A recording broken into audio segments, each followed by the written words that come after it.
Jethro Bodine here. This boy, this punk boy over on the London Storm channel tried to rebuke me, telling me about evidence and whatnot. And I got a statement for him.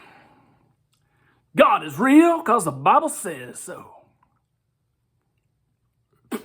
I'm about to choke. I am just about to choke on that. Sorry for the theatrics. It really caught my attention, London, when you called me Jethro. That's just funny. So with all of this, to say that Christians need to present evidence, that we never present any evidence, that we present zero evidence, and that atheists would believe in God if just given a slice of evidence, just given one miracle, to just give them one sign that they would believe in God, is probably one of the dumbest arguments that's ever been laid claim against Christianity. And it's not your argument, it's an argument that's brought against Christianity all the time. It's either the dumbest argument brought against Christianity ever, or it's in fact one of the most dishonest arguments ever.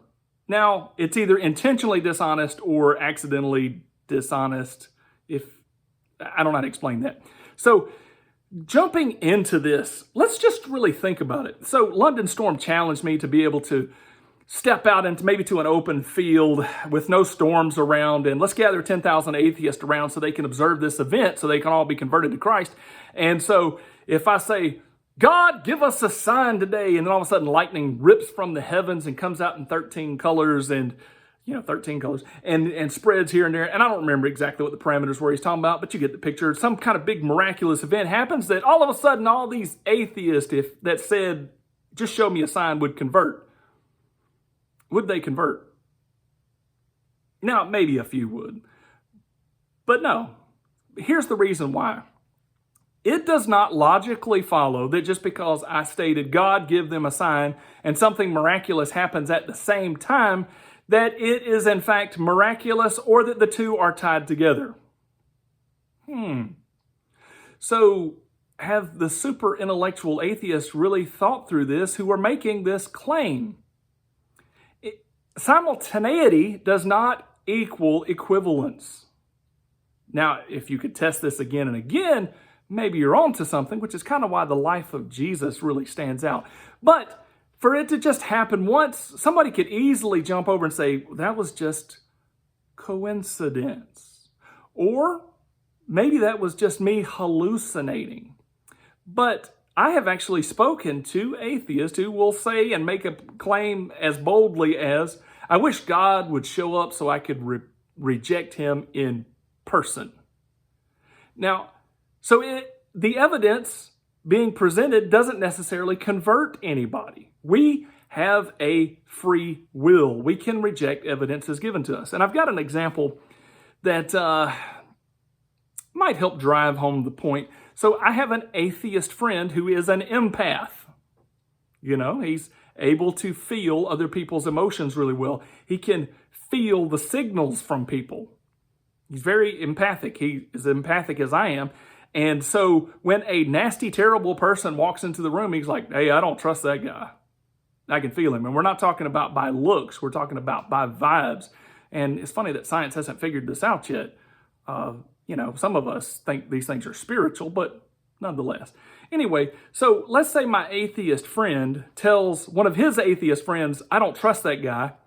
And the second atheist is not an empath. Does he have to accept the evidence offered him, which is only personal testimony? No, he doesn't. So just because evidence is presented does not mean that it has to be accepted. And so hiding behind this statement of if God just would do a miracle, if he would just show one sign, might be a little disingenuous.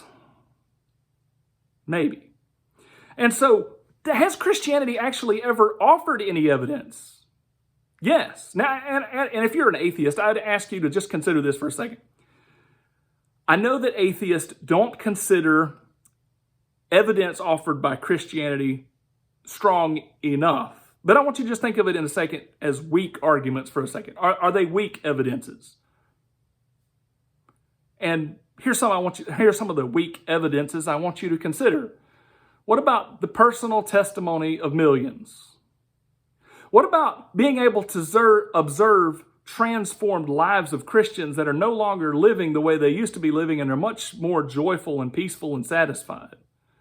What about those urges of conviction you feel when people talk about giving your life to Jesus Christ? What about the multitudes of logical arguments that have been postulated for Christianity? Again, I know you think these are weak, but I want you to think about how many weak evidences you've been given. What about scientific facts? Like when we found soft tissue, it's not red blood cells, but soft tissue in dinosaur bones that were supposed to be 60 million years old, and now that's kind of, what do we do? What do we do? How do we reinterpret this data? What about historical accuracies, like how historically accurate the Bible is and all these other matters? Why would it be fake in this other? What about the Bible being the most unique book in the history of mankind in any stretch, way, shape, or imagination that you can think of? What about the nature of morality? What about the irreducible concept of absolute truth? What about the infinite depth of the universe being outward, inward, mental, or imaginary? What about everywhere direction that we peer, that there seems to be this infinite depth that would keep us busy for eternity trying to figure it out?